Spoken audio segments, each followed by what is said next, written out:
Hello, it is Tuesday and it's a new weekly reading vlog.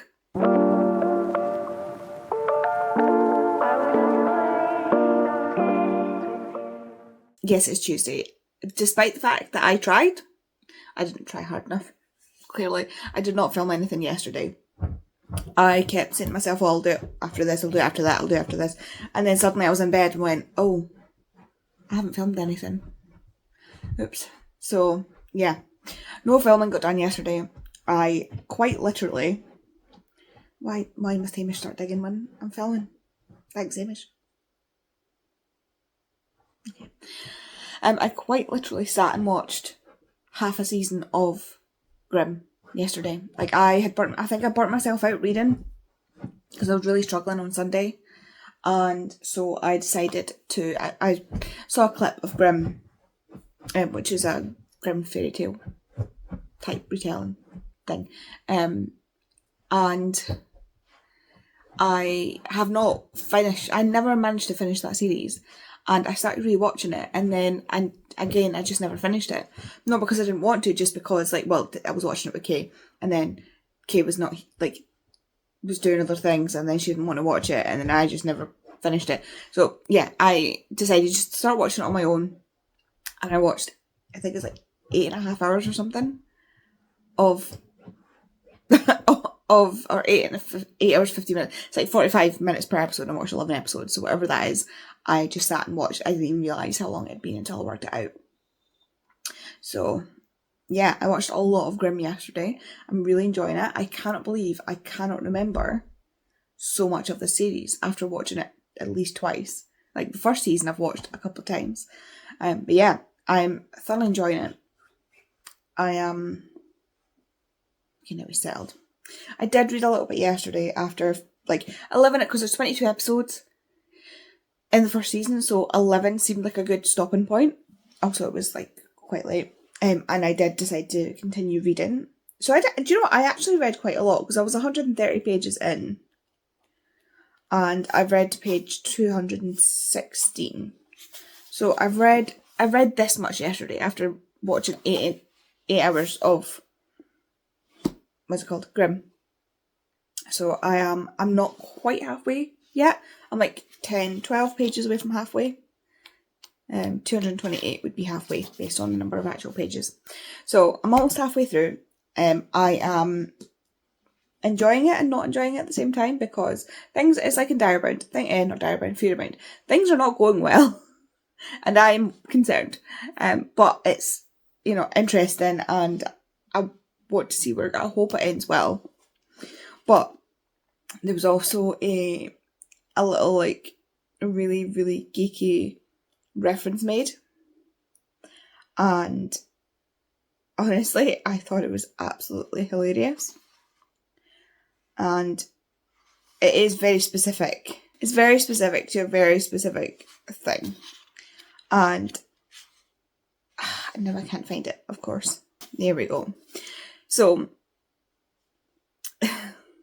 it's talking about this girl who stays in this tower all the time, so she can look out the window.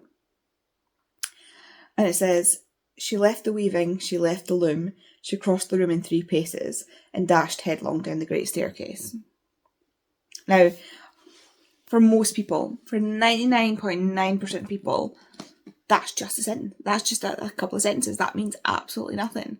But to me, and some other eagle-eyed people out there, who have read Alfred Lord Tennyson, it is a direct reference, or in my opinion, it is a direct reference to The Lady of Shalott, which is one of my favourite poems.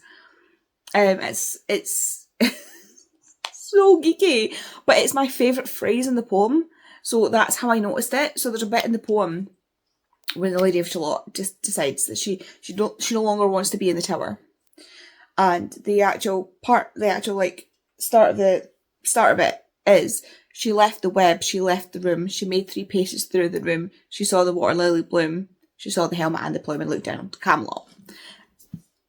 She left the web, she left the loom, she made 3 paces through the room.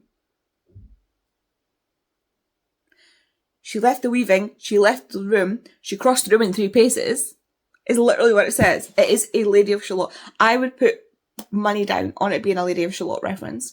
And I love that. I'm now wondering how many other references I've missed in this book because I just don't know them or I just didn't pick them up. But that is so specific because there's something about the actual poem. She left the web, she left the loom, she made the bases through the room, she saw the water lily bloom, she saw the helmet and the plume, she looked down onto Camelot. That there's something about the that's stuck in my head.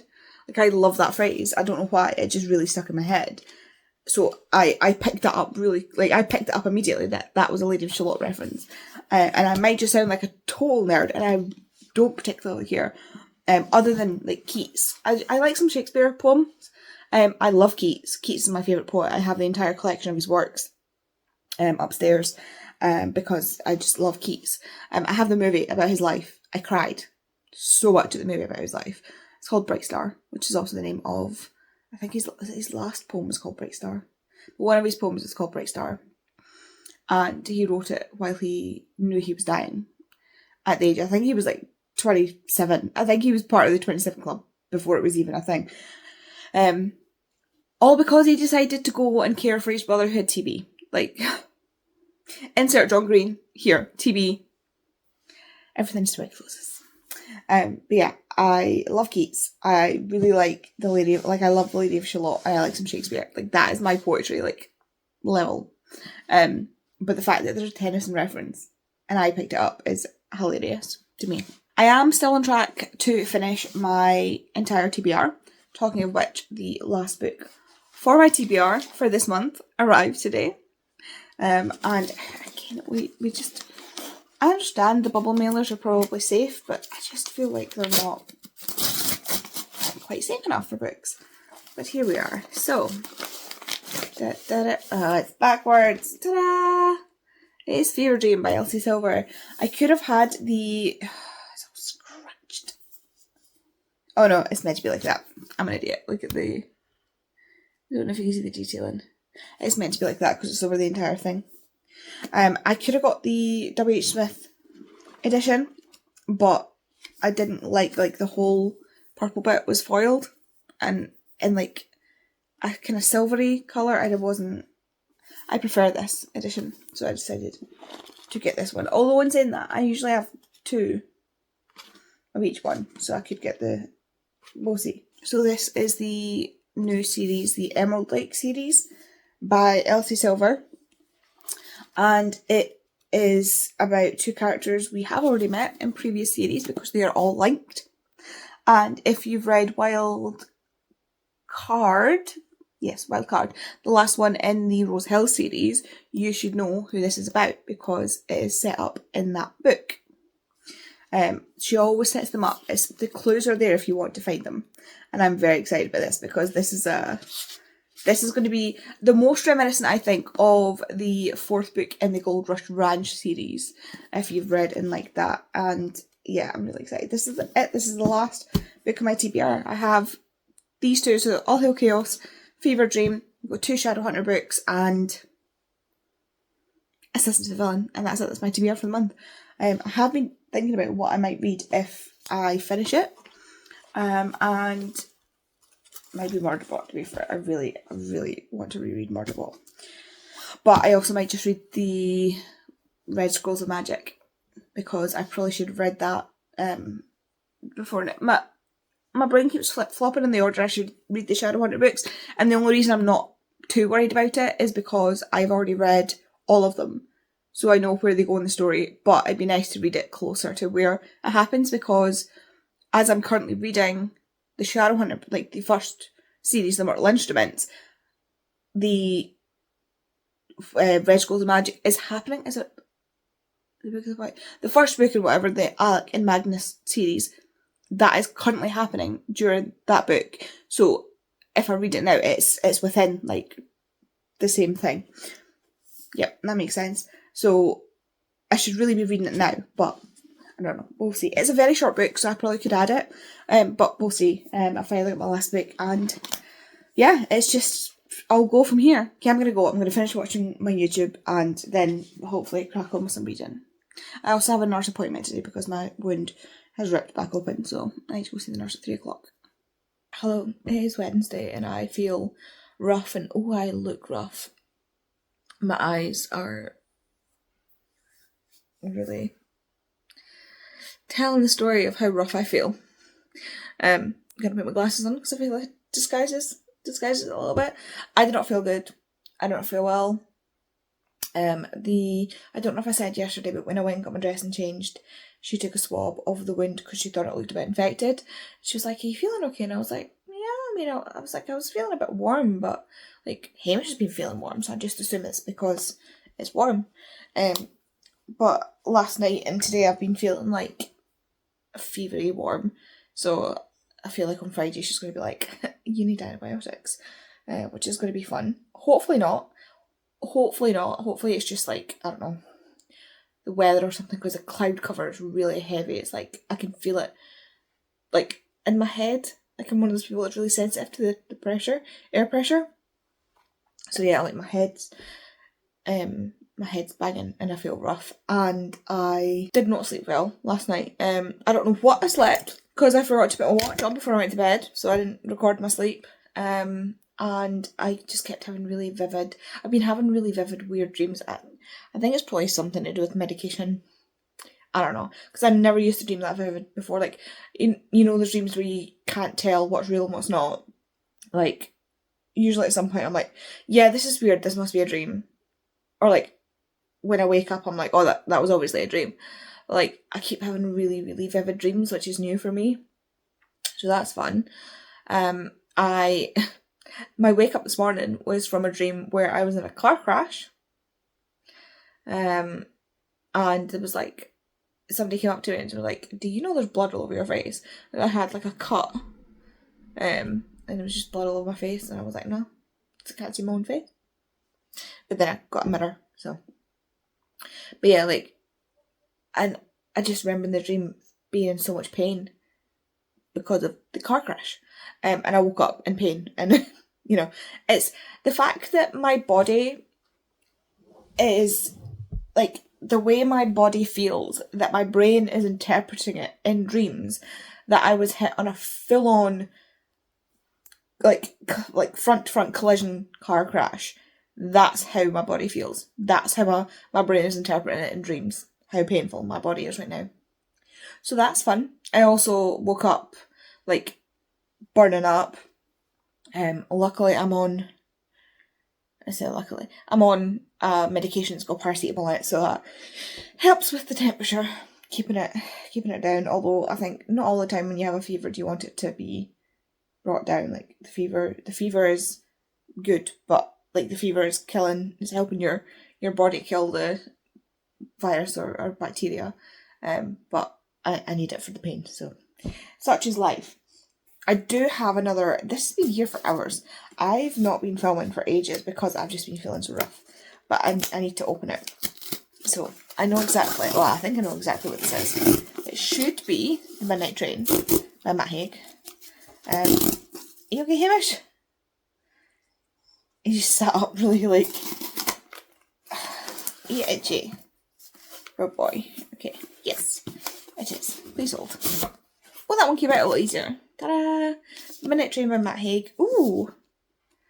It's got pretty edges there. And it should be signed. Yes, it is signed. Ooh. This is really cool. Okay, so it's just blue on the, what's it called? Outside. Not dust jacket, the under the dust jacket. The naked hardcover. We've got a ticket for the Midnight Train. Carriage A. Not transferable. Single journey, the past is ahead of us. 1945. That's not on the back. And like I said, it is also signed. I really enjoy Matt Haig's books. My favourite so far has been How to Stop Time. How to Stop Time and The Midnight Library have been my favourites. So I'm very excited to read The Midnight Train. It is set in the same world as The Midnight Library, but they're not like connected in a way that you need to read one to read the other. I saw someone criticise The Midnight Library the other day, and I was like, I understand where you're coming from, but at the same time, like, I have like the criticism wasn't like, about the writing, or it was about the actual theme of it, about it being like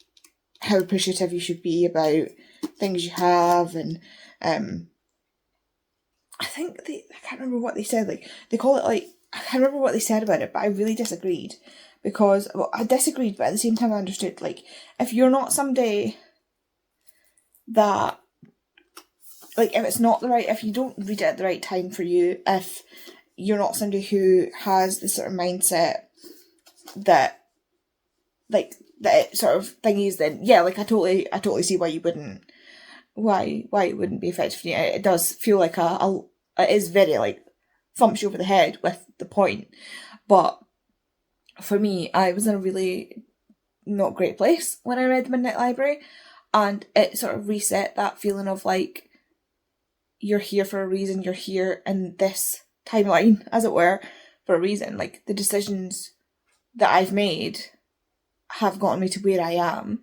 and different decisions would have different outcomes, obviously, but I wouldn't want to lose this timeline, if that makes sense. So, like, for example, when I went to university, I went into clearing, so I didn't get into the course that I applied for, which is biology, because I think my advanced biology wasn't, I can't remember if it was my advanced biology grade wasn't high enough, or my higher chemistry, which I did crash higher chemistry, by the way, so I think I did pretty well. So I didn't get into the biology one, but I went into clearing, which I don't know if everybody has clearing, but like here, clearing is basically like, so there's so many spots in each course, and they need to fill up the courses.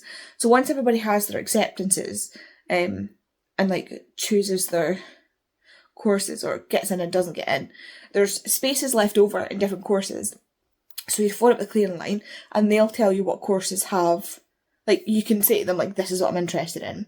So they'll give you, like, a list of courses at universities that still have space.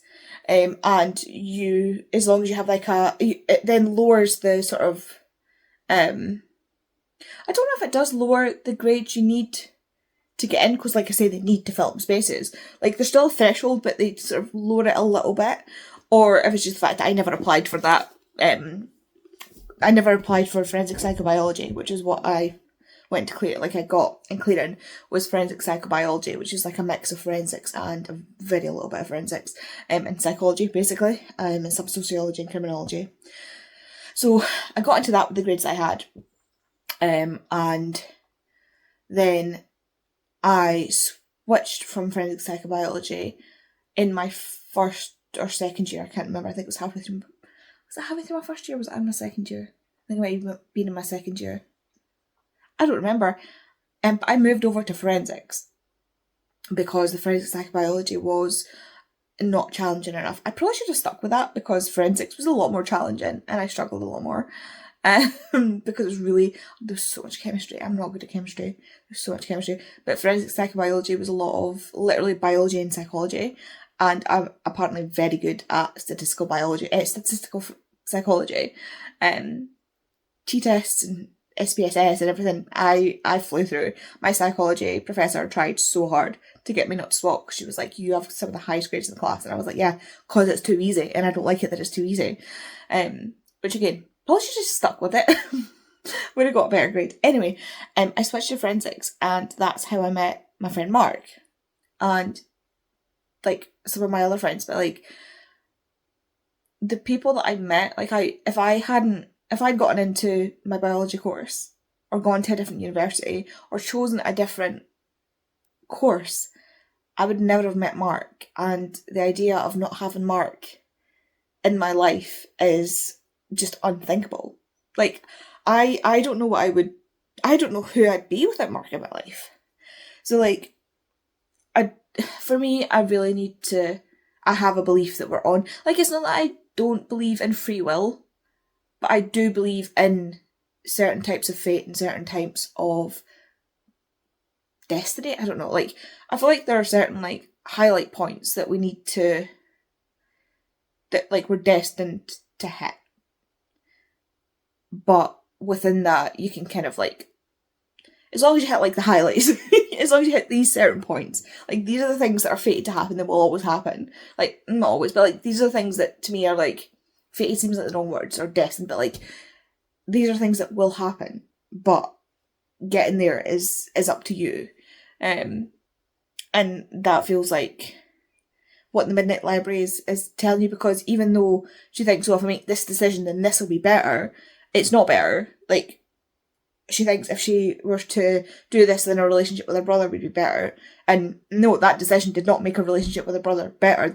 The way to make a relationship with her brother better is to talk to him, is to actually put the effort in. It's nothing to do with, like, a decision to do X, Y, or Z. It's about that personal communication. For me, like I say, the Midnight Library hit me at the right time. It caught me at the right time and really made me appreciate, like, made me step back and be able to appreciate my life, and really helped pull me out of that dark place. So I deeply appreciate it. And for some people, they don't believe things like that, and that's absolutely fine. Like, that's their prerogative, and they'll find something else that hits them the same way that hit me. But I'm very excited to read The Midnight Train. Long story short, I am also now 57 pages into All Hail Chaos. So I have exactly 200 pages left, so I need to lock in and get that read today. I got 197 pages per day to hit my goal, because I basically didn't read for the past 2 days, I feel like, and I've been watching Grimm. I've got like 3 episodes left of this season, I think. I've still got 2 episodes of Grey's to watch, and obviously, like, 13 seasons of Supernatural still to watch. So it is not a sprint, it's a marathon, and I need to remember that. But yeah, I don't feel well today, so hopefully I can just chill out and finish watching up my YouTube, maybe read some more book. I really want to lock in and get some more book read, but I feel rough, so I'm not going to push myself too much. Anyway, I'm going to stop yapping and speak to you later. Hello, I look horrendous. I know. I just finished All Hell Chaos. It's earlier in the morning than I would like to admit. I should have been in bed a while ago. But I just finished. I just finished All Hail Chaos, and wow. Yeah, did not see. There was something that happened that I thought was going to happen, but I didn't work out how it was going to happen. I actually had to read this bit where it happened twice, because I was like, what? And then I realised I clicked on to what was happening. That was some follow-up. I will admit, like, I think the first half of the book was quite clunky. I did struggle to, like, it took me a while to get through the first half of the book, because I think it was quite slow, and there was a lot of information happening, a lot of, like, it was like exposition, not quite exposition info dumping, but like what was happening was, this is going to sound absolutely mental, but what was happening was put there to explain the lore to you, which usually, like, you're sitting there going, Andy, that's how plots work. Yeah, but, like, instead of also, like, pushing the plot forward and, like, things actually happening, like, yes, things were, but there was a lot of time of, like, we're travelling, we're talking, which works for some, but, like, the first one was so action-packed, and then the end was so like, the last half was so action-packed. There was just a bit where it felt like the author went, I've not explained this, I've not set this up, so I need to set this up. And it felt like a setup. It felt like, I'm going to give you the information you need so that we can move on with the story. And there was a lot of there was just a lot of time of Ray just being the dumbest character ever. Like, she just thought she could, like, yes, this is the world of a book. Like, she's been pulled into the world of this book. But she, as a, 18, 19-year-old, thinks that she can manipulate the entire structure of a world successfully, and things not go, like, this is most definitely, like, butterfly effect like, the butterfly effect in this is massive. Like, the different, there's so many things I wish had been picked up in this that I feel like will be picked up in the third book.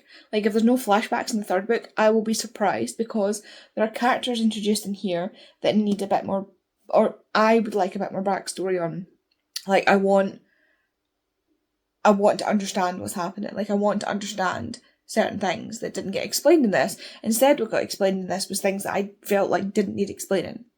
Like, we spent so long with Rey being scared of the Emperor, and I'm like, yeah, because, like, his personality makes so much sense. Like, why are you trying to reason with somebody that can't be reasoned with? Like, she's constantly trying to reason with him like he's going to be logical. He's not going to be logical for two reasons. One, he's absolutely lost it. Two, he's a fictional character. He doesn't have reason. He has impetus to push the story forward. Like, we know in this story that the characters want to follow their story. The characters are there. They are, like, I don't know if I've ever seen, like, it's like trying to get an NPC to try and do anything else. Like, she's just bashing her head against the wall and making things so much worse. And honestly, she just infuriated me by how stupid she was. But now she's finally realised that, like, she's also not paying attention. Like, she's just not paying attention. She's so wrapped up in herself, which, again, she's 19, like 18, 19, I think, which makes sense. Like, but the consequences, the butterfly effect, the ripples that this will cause because she has been just not paying attention. So yeah, this third book can either be is going to be either extremely epic, or it is going to be, yeah, hopefully it's epic. It feels like it's setting up for something epic. So this will be interesting. I really would like to get a hold of the third book. But now it's time to go to sleep. It's time to go to bed, because, like I said, it is way too late / early. Which is fine. Kay's off tomorrow. I don't need to do anything tomorrow. I'm gonna try and shower tomorrow. Well, no. I'm gonna shower tomorrow because Friday morning I have another dressing change. I've not been allowed to shower between dressing changes, which is partially why I look like this, and partially because I feel unwell, which staying up this late will not have helped. I'm not gonna lie. I do not like how I look right now. I'm gonna go and go to bed and speak to you later. Hello, good morning. It is Thursday. We're ignoring the state of me currently still, because I've only not long been up, and I've not been in the shower yet, obviously. But I have a book that I would like to unbox for you. So let's just I'm getting good at that. Just a second. So it is the Martin, and it is the new editions of these. This is shiny. And I don't know how I feel about that. It's a glossy. I don't like how it feels. I like this though. This is pretty. This is so pretty. I told myself I wasn't going to get it, and then I did. There's the potato. And then we have some Mars. Although I'm pretty sure you would be able to see, like, there's the rocket launching off. Yeah, like, this can't be, I'm assuming this is like dust, because you can't see stars on Mars because there's no atmosphere to refract the light. I might be right, I'm not entirely sure. I know you can't, I'm pretty sure you can't see stars on Mars. I'm probably talking out my butt, but there's something that doesn't work the same on Mars. Maybe it's the sunset? Or, like, I don't know. I could just be talking absolute nonsense. There's a good chance I am. But yes, I just wanted to show you this.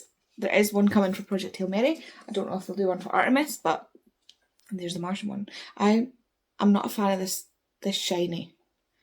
This is the window that always makes me look ghostly. especially house sprints. Yeah.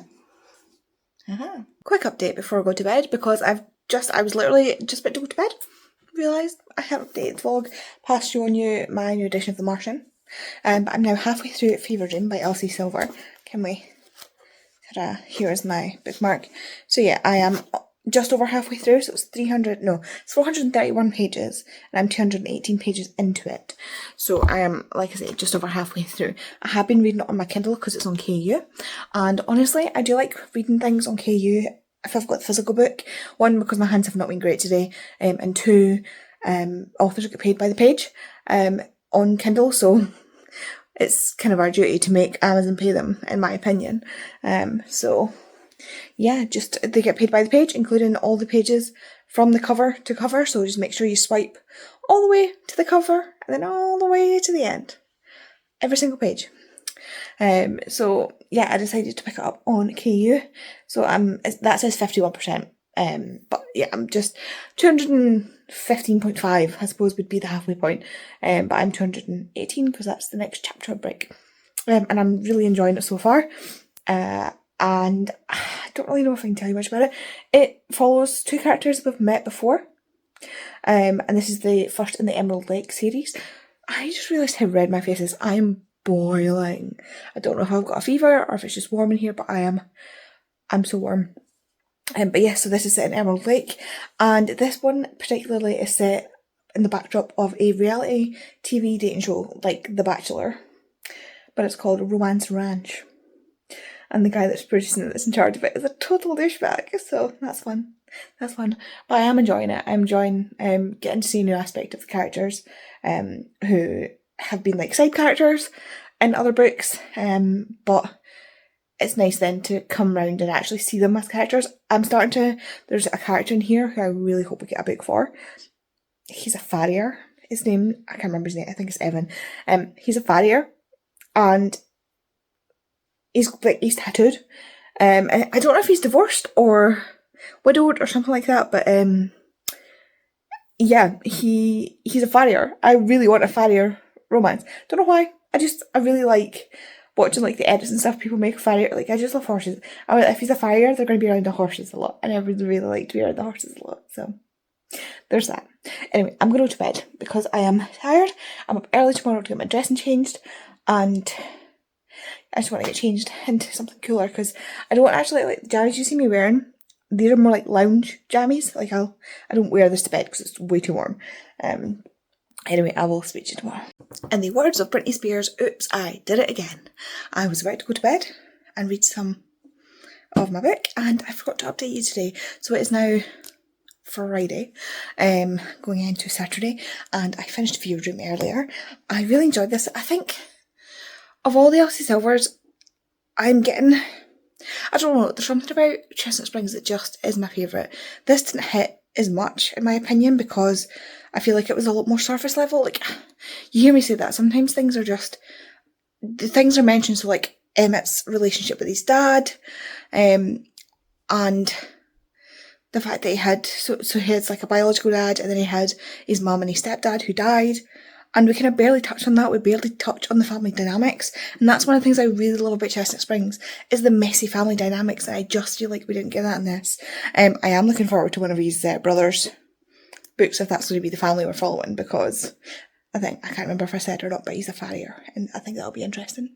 But yes, I'm going to go to bed and read my book, which is going to be Assistant to the Villain, and see how I get on. So I will speak to you tomorrow. Hello, we have this version of me again because I'm still not feeling great. Today has been like a day because I didn't really get a very good sleep last night because I've been too warm, and then I had a horrible migraine earlier because of the pressure from the weather. So like, one of my migraine triggers is like barometric pressure, and while everybody else had sunshine today, we had this really thick, ominous cloud, and the pressure was just so horrible. It was really windy, it was really like hot at the same time, and there was loads of like pressure, and I couldn't see. Like, I actually couldn't see properly. It was horrible, which is partially why I haven't updated you earlier today. But I've also not really been doing anything. Watched another couple episodes of Grimm. I really need to just like actually watch the last 2 episodes of Grey's, I hadn't finished the season. There's only, I swear, there's only 2 episodes I think that I'm due to watch, and that's the season finished, and I'll be up to date. I've also not watched any more Supernatural. I've just been watching Grimm. So, I honestly, this is why I hate trying to do things like this, because I'm like, oh this, but oh this, but oh that. So then I have to like tell myself that I'm not allowed to watch something until I've finished something else. So, yeah, but I am really enjoying rewatching Grimm. It's just so good. So good. I did get some reading done though. I've been rereading Assistant to the Villain. I started it last night. I can't remember how far I got through. I have managed to get to page 215 today. And I should easily be able to finish this tomorrow, because it's just like, I think 115 pages, 330, 340 pages, so 125 pages till the end, which should be nice and easy. It is quite a, well, actually, that's a lie. I was going to say the text's really big, but actually I think the text is quite small. But it's a fast read because I've read it before, etc, etc. I'm really enjoying it. I'm rereading it because the final book comes out in August. So if I read the first book in May, second book in June, third book in July, the fourth one then comes out at the start of August, so I can do it that way, just to add to my rereading that I need to do. I'm sure I must be close to finishing the Suki Stackhouse books, but I believe I want to say there's 12 or 13 if you count the short stories. So I think I'm almost at the end of that, because I think I've just finished the 8th book or the 9th book, I'm not entirely sure. And then all I've got to read are my 2 Shadowhunter books and Bruise and Bandages. So by the end of next week, I should have finished all that. I think it's going to be fine to do that. Like, I've got 8 days left and I've got 1,400 pages-ish to read. So it was like 189 pages, I think, per day to read to like finish my TBR for the month. Which, again, should be nice and easy, because the 2 Shadowhunter books are rereads. Rereads always tend to go a little bit faster. Bruise and Bandages isn't that long a book, and I always find Hayley's books really easy and quick to read. It is the last book in the series, so like, I know the world. It's not going to take time to get adjusted to, so that'll be fine. And like I said, I've only got 25 pages left of Assistant to the Villain. So yeah, I'm getting ready to go to bed. Apparently all my updates are going to be just before I go to bed this week. Mostly because this week I'm just not doing anything. I've been really feeling rough, so I'm just not doing anything. Hamish has been whining at me because he wants to go to bed. He's a little whiner. He sits there and he cries. Like, he whines like he's hurt. And he's not hurt. He just wants to go to bed. And he doesn't even just want to go to bed. That's a lie. He doesn't want to go to bed. He wants his dentist stick. Because he'll quite happily take his dentist stick and come back downstairs. He just wants his dentist stick. He's like, it's not like he can't sleep down here. He just wants his routine. So I'm going to go give him his dentist stick and go to bed, because I am tired. I can't even count how many times I've yawned through this update. Hello, it's Sunday. I can't tell if this vlog is going to be the most boring vlog you've ever seen, or it's actually going to be interesting, because I've been getting through the books. I feel like I've been getting through books anyway. Because I finished Assistant to the Villain. I did. My blankets are all bunched up underneath me. I finished Assistant to the Villain. It's just as good as it was the first time. I love this series. I love the series. It's so funny. It's so just... Slapstick's not even the right word, but it's... Honestly, there was so many points in this that just had me giggling and wanting to like share it with somebody, but nobody I know has read it. Well, that's a lie. Becca's read it, but I think Becca's busy this weekend. But oh my god, I just love this, and I'm so excited to continue to read it. Hamish wants to go into the kitchen apparently. To be fair, I have just given him food, so he will be getting a drink. But now all you can hear is the washing machine. This is what he does. He waits until it goes into a spin cycle, and then he pushes the door open. I really hope that's not too loud. Anyway, yes, I finished Assistant to the Villain. Next, I will be starting City of Lost Souls, which is book 5 in the Shadowhunter Chronicles Mortal Instruments. And also, I will be reading on my Kindle, which is upside down, Bruise and Bandages whenever my hands can't hold this, what is it, 542 page book. But these are a bit easier, they're quite, actually that one's not that floppy. The other ones are quite floppy. So I will be starting this. So I've only got 3 books left to read. This, I've got the first in the Infernal Devices, which is Clockwork Angel, I want to say, and then Bruise and Bandages. Hopefully next week, which is the last week of the month, I can get fired through all of those. But we'll have to see in next week's vlog, because next week is the last week of the month. I'm just going to sign off now, because I'll probably forget to do it later. And hi Hamish, now he's come to see what I'm talking about. Can you go shut the door? Oh, I've also caught up on Grey's Anatomy, so I finally watched the last 2 episodes. Cried a little bit, it's fine. Yeah, I'm gonna go before that just gets too loud. Anyway, if you want to let me know what you are here and you don't want to leave a comment, if you leave me some kind of frog emoji or a weapon emoji for assistant to the villain, and if you want to leave a like and subscribe, and I will see you in next week's video where hopefully I will not be ill and I will look a bit more human. Yeah, thanks, bye.